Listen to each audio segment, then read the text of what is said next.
All right, today we're diving into a really powerful story. It's about memory, about loss, and about this strange and beautiful profession of mapping things that just don't exist anymore. It's a story about a man who goes back to his dying hometown, and he has to face the geography of everything that's vanished, especially its river. Okay, so let's get into the mind of our main character, Aureliano Múnera. This quote you're looking at, it gets right to the heart of his entire life's mission. See, he isn't your typical mapmaker, charting roads and borders. No. He's charting the flow of memory itself, the stories that define a place long, long after the physical landmarks have completely disappeared. And that brings us to the central question, the one that drives everything he does. I mean, how do you actually map what's gone? How do you create a record of an absence? How do you give a final resting place to something the world has just wiped away? It's a huge, profound challenge, and honestly, Aureliano's entire life becomes the answer to that question. So here's where we start. Picture this. Aureliano is 73 years old, and he's finally returning to his hometown, San Jeronimo del Rio. And this place, it's just defined by what it's lost. The town square is basically a skeleton, the once bustling port, gone. And the most important thing, the river that gave the town its name and its very life, it's dwindled down to almost nothing. He's literally returning to a map of what's missing. This is a whole new way of thinking about cartography, isn't it? For Aureliano, a river isn't just a body of water on a map. It's an action. It's a story. It's this continuous flow that needs people, witnesses to even confirm it existed. And his maps, they're his attempt to be that final, ultimate witness. So, you're probably wondering, how does a man end up dedicating his entire life to something like this? Well, it all starts with a really deep, personal history of loss. And then, that personal tragedy collides with this shocking, intellectual discovery he makes in a library, miles and miles from home. Okay, so this timeline really lays out his whole journey, and you can see it's an obsession that's just born from trauma. It all starts back in 1929 when his father drowns trying to save some coffee beans. A loss he saw as just a fatal stupidity. That event, it plants a seed, so he runs away from that life, right? He leaves town determined to be someone else. But then, years later, he finds his true calling in an old library. A single little mapping puzzle just unlocks something in his mind. And for the next 47 years, that's it. He follows that obsession, traveling all over, collecting the ghosts of rivers. And this quote, this was his answer when the town priest kind of questioned what he was doing with his life. See, to Aureliano, he wasn't just making maps. He was performing a sacred act, an act of remembrance. He truly believed that if a river vanished without a trace, with no one left to remember it, well, that was the only true death. So his maps, they were his protest against that kind of finality. All right, so let's fast forward to his return home, because this is where we see his private, solitary obsession start to transform into something much bigger, a powerful public monument, a real testament to everything that's been lost. And there's something so poetic about the moment he comes back. He returns to his mother's old, decaying house, and what does he find?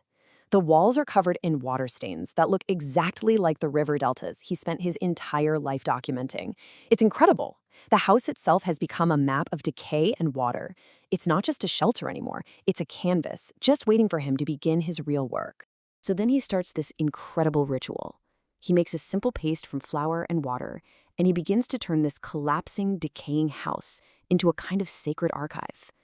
The bedroom where he slept as a kid, that now holds the maps of the lost rivers of the Andes. The dining room is dedicated to the vanished coastal rivers. He is literally papering over the decay of the present with the memory of the past. But then something happens that makes his work evolve. The old mayor shows up with a plan for a canal that was never actually built. And looking at it, Aureliano has this profound realization. A river that only ever existed as an idea, as a shared hope for a better future. That's just as real, in a way, as a river that once physically flowed with water. And so he creates a brand new category from his maps, rivers that never were. So as word gets out, people start to visit this incredible house of maps. And this is where everything changes. His very solitary, private project stops being just about the past. It becomes a catalyst for the present. It proves that one person's memory can become a whole community's archive. And eventually, its motivation to act. And what's fascinating is that every single person who visits sees something totally different in those maps. The priest, he sees a metaphor. His old friend, Remedios, sees a shared history they both lived.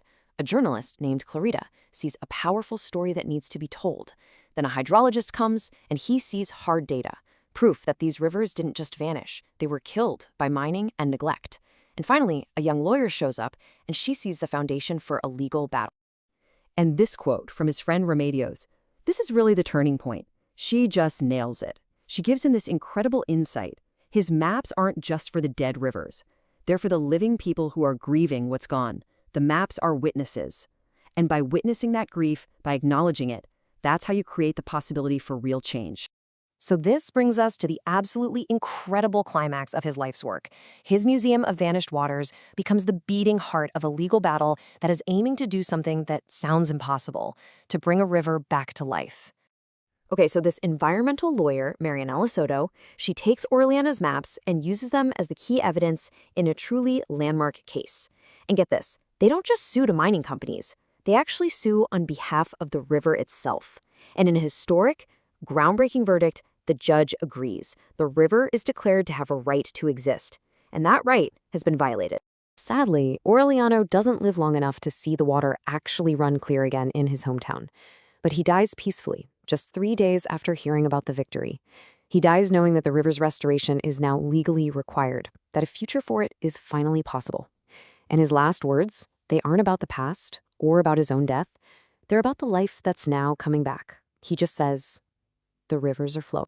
So his legacy just becomes this incredible, sprawling thing. It's not just one achievement. First, it inspires his own town to stand up and fight for its future. It also sets a massive legal precedent for other communities around the world. His work gets published in a book, The Atlas of Forgotten Waters, which then inspires a global network of people to start documenting what's being lost in their own backyards. His single act of remembering just flows outward. And maybe this is the most profound insight in the entire story. Remembering wasn't about being stuck in the past. It was about something else entirely. You see, you couldn't recover what you hadn't remembered. You couldn't restore what you hadn't properly mourned. Those maps, they were the necessary first step, the absolute prerequisite to hope. And that really just leaves us with the final question to think about, doesn't it? Aureliano mapped lost waterways, sure, but his story is asking us to look at the forgotten currents in our own lives, in our own communities. So what forgotten river flows through your own history? What potentials, what stories have been lost to time that if we just took a moment to remember them, might allow a whole new future to start flowing?